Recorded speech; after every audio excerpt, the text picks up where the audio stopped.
What up, YouTube? So today is going to be part 7 of the Acura Integra dc2 k20 bar video. And today we are going to start getting this thing basically tightened up and start getting everything we need to get done to get this car started and running. So I'm going to start with some basic things today. We're going to be installing our TSX headers, which is this right here. We're going to install our air box. We got our pulley, which is our idler pulley since we're not running power steering on this car. We're gonna run our ground kit. We also got our serpentine belt that we're gonna install with the idler pulley. And we're gonna do some spark plugs also. Just to make sure that, everything is going to be good as far as emissions and everything is, just to make sure the combustion is efficient. And we are also going to be installing the clutch line kit, which I got a braided one, so it looks a lot cleaner. And just going over everything we need to start finishing this thing up. So I'll show you guys how to change the spark plugs as well. It's really simple. But right now, we are going to start with the pulley kit and belt.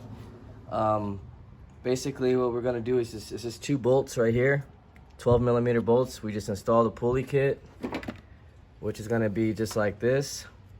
And then we'll slap our belt on, and I'll show you guys how I did that once it's all on. And then we'll go ahead and install the ground kit. And just start going from there, just start doing little things here and there. So right now, I'm gonna go ahead and knock this pulley kit out. And this idler pulley is from an 02 to 11 Civic Si. So if anybody needs to know which pulley that is, some people mistake this for the idler pulley. This is actually the tensioner pulley. So if you guys didn't know that, now you guys know. So right now, I'm gonna get to it, and then we'll come back and see what else we're gonna do next.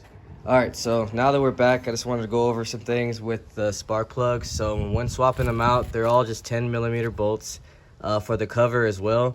And you just basically on the coil pack, you unclip it from right here and it pops right off. And then you go ahead and pop your spark plug off with your tool, which is I believe a 5/8. Yeah, so it's a 5/8, and that's basically it. It's very simple for anybody, even if you've never done K-Series, if you've done single cam or any other motor, it's right on top, so it's not that hard to get to. Wanted to show you the half shaft. So like I said, the bolts on the right side are tapered, and then the one on the left side is non-tapered. When installing the half shaft, make sure your splines are right, because if you try to force it in, it won't go in. They do have to be aligned a certain way, so just make sure that it goes in really smooth. It shouldn't be really that hard to install. So next, we're going to go ahead and start installing the S2000 clutch master cylinder with the adapter, because you do need this for the spacer in order for this to work. We're going to install our clutch line and our slave cylinder, and have that all ready to bleed later on. And then we're going to also start installing the TSX exhaust manifold. Some people said that you can't use it for bar, but I've already done this before, so it's not like it hasn't been proven. I just use the stock heat shield. Make sure you have everything from the actual manifold. Your stock cat is going to be from the actual RSX. And the air box I'll be using is just stock. So everything I'm showing you guys is basically all as factory as possible.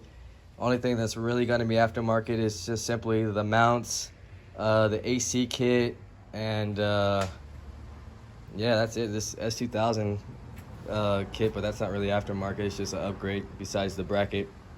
So we're going to go ahead, see the fitment. I'll show you guys how it looks after that, and then we'll come back and see what else we have to do next. All right, so we're back. So let me show you guys what we did so far, and that's installed the S2000 clutch master cylinder with the adapter plate. And as you see, it does go on the outside, not on the inside. So if you guys had any problems, that might be it.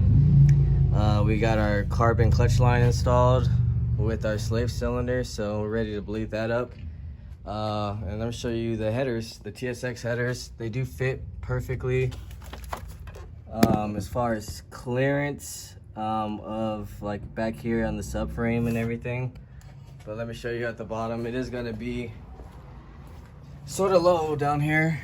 But this is gonna be temporary for now. It'll raise up a little bit once we do the piping, so give it a little bit more clearance as much as possible. But yeah, and these will work, like I said, for smog. You won't have any problems. So the next thing we're gonna be doing is we're gonna install the AC condenser. We're gonna do the throttle cable on here so we can have our throttle.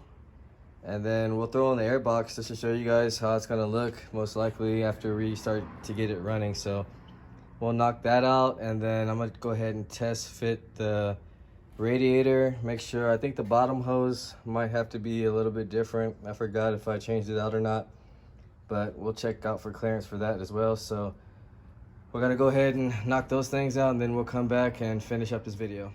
All right, so what we got done so far is we did our throttle cable, did our air box, did our radiator, and AC condenser. So as far as the AC condenser, you do have to get special hybrid racing lines to run AC. It's about 200 bucks, I believe, or maybe 300. But yeah, we'll be going over that later. As far as the RSX Type S radiator, it fits in here perfect. You don't have to cut or do anything. The hoses work fine as well. We got our stock air box in here, which clears the hood and everything. We checked that all out. So, I mean, as far as almost getting it started, we're just gonna need the wiring to get done, which will be next video. We're gonna be installing the hybrid racing shifter also. And basically, hopefully the next video we can maybe get this car started. So stay tuned, guys. If you guys want to see this car before it all started, you can go check out the homie Lucifer DC2 on Instagram. And if you want to go on his YouTube page as well, it's Lucifer Morningstar Videography. So you can go ahead and check that out, and you'll see this car before we had dropped the K series and everything. And if you want to hit me up, I have Instagram as KSeriousWorks, or you can email me at honda.mike1988@gmail.com. So stay tuned, guys. The next video will be coming real soon. We're going to try to get this car running within the next couple of days, hopefully, so you can see the first startup and first drive out. So stay tuned, and I'll see you guys next time.